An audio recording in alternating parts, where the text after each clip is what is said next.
وہ پاکیزہ نفوس رب العالمین نے چنے جنہیں میرے ان خاندان سے رب العالمین نے ان کا انتخاب کیا۔ یہ انتخاب چلتے چلتے رسول اللہ صلی اللہ علیہ وسلم فرماتے ہیں جو سلسلہ نبوت جناب آدم سے چلا تھا، آدم علیہ السلام سے جناب شیس پر آیا، جناب شیس سے وہ جناب نوح پر آیا، جناب ادریس پر آیا، یوں چلتے چلتے چلتے چلتے یہی سلسلہ نبوت جناب عاد اور ہود اور سمود کی تمام اقوام کی طرف منتقل ہوتے ہوتے رسول اللہ صلی اللہ علیہ وسلم فرماتے ہیں یہ جناب ابراہیم علیہ السلام تک آ جاتا ہے۔ پھر جناب ابراہیم علیہ السلام کے بعد اس سلسلہ نبوت کے دو راستے بنتے ہیں، ایک راستے کو بنو اسحاق کہا جاتا ہے، دوسرے راستے کو بنو اسماعیل کہا جاتا ہے۔ اللہ کے رسول صلی اللہ علیہ وسلم فرماتے ہیں بنو اسرائیل کے لیے رب العالمین نے جن نبیوں کو رب العالمین نے مقید زمانے کے لیے بھیجنا تھا، بنی اسرائیل میں 10,000 کے قریب نبی دنیا میں آتے ہیں، لیکن وہ 10,000 کے 10,000 نبی ایک زمانے کے لیے نبی بن کر آئے۔ وہ 10,000 سے 10,000 کے نبی ایک زمانے کے لیے، ایک وقت کے لیے، ایک علاقے کے لیے نبی بن کر دنیا میں مبعوث ہوتے ہیں۔ یہ سلسلہ نبوت جو بنو اسحاق سے چلا ہے، یہ سلسلہ نبوت جو بنو اسحاق سے چل رہا ہے، یہ آگے جس کو نبوت ملے گی اس نبی کا زمانہ بھی محدود ہوگا،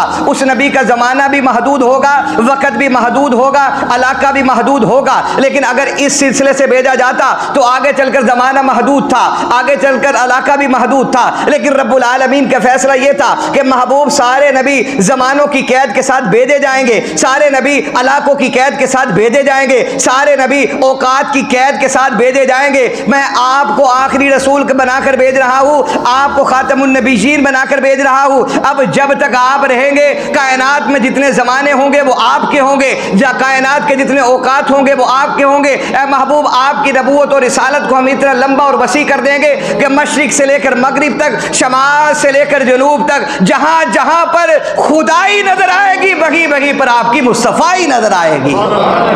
یعنی آپ کی نبوت اور رسالت کا زمانہ مقید نہیں ہے۔ رسول اللہ صلی اللہ علیہ وآلہ وسلم سے پہلے جتنے نبی اور رسول کائنات میں دنیا میں مبعوث ہوتے ہیں وہ سارے کے سارے مقید زمانہ لے کر آتے ہیں، مقید علاقہ لے کر آتے ہیں، لیکن رسول اللہ صلی اللہ علیہ وسلم کی ذات اقدس کو رب العالمین نے اس قید سے پاک پیدا کیا ہے، جو رب العالمین نے آدم علیہ السلام سے کیا ہے۔ پھر آگے چلتے چلتے رب العالمین نے جناب ابراہیم علیہ السلام کو چنا، کس لیے چنا؟ حضرت ابراہیم علیہ السلام، اگر یہاں پر رک کر دوسری بات کروں، وہ دوسری بات بڑی عجیب ہے جس کو ملا علی قاری رحمۃ اللہ علیہ شارح مشکات اپنی ملکات المفاتیح کے اندر لکھتے ہیں۔ آپ فرماتے ہیں آدم تا عیسیٰ تمام نبی، تمام رسول، تمام پیغمبر جو دنیا میں آتے ہیں، لیکن یہاں پر ایک فضیلت اور مقام دیکھیے جو اللہ کے رسول صلی اللہ علیہ وسلم نے فرمایا کل قیامت کا دن ہوگا، سارے انسان بدنوں میں کپڑوں سے محروم کیے جائیں گے، ننگے بدن اللہ کی بارگاہ میں کھڑے ہوں گے۔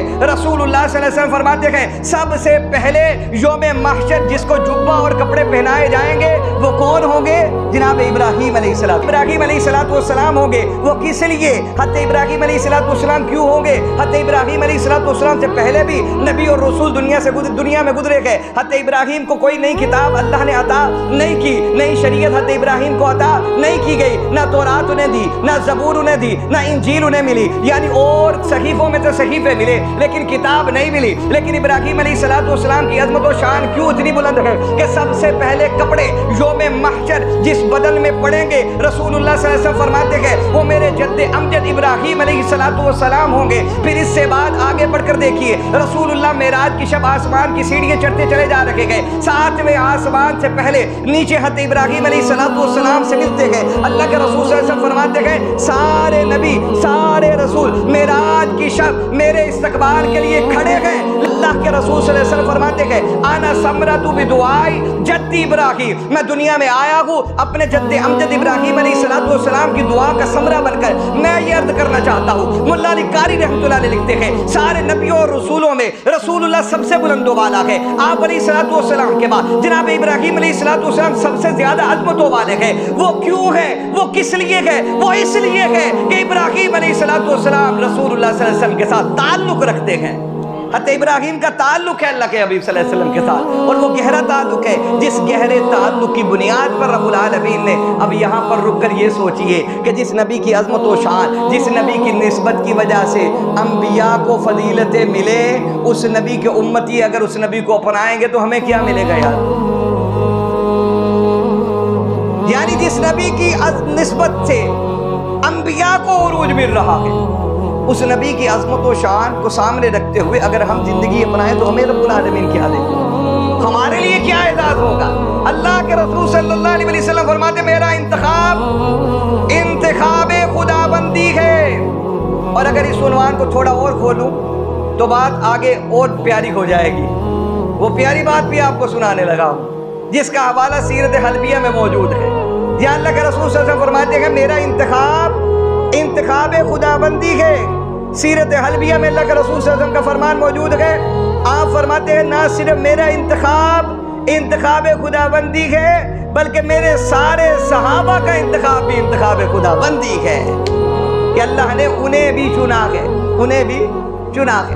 اللہ اکبر کبیرہ۔ اللہ کے رسول صلی اللہ علیہ وسلم کا فرمان عالی شان ہے سیرت حلبیہ میں۔ اللہ کے رسول صلی اللہ علیہ وسلم فرماتے اللہ رب العالمین نے کائنات کو بنانے سے پہلے نفوس کو عالم اربع میں اکٹھا کیا تو رب العالمین نے سارے انسانوں سے انبیاء کو علیحدہ کیا، پھر سارے نبیوں میں سے اللہ کے رسول صلی اللہ علیہ وسلم فرماتے ہیں رب العالمین نے میری ذات کو علیحدہ کیا کہ یہ امام الانبیاء ہے۔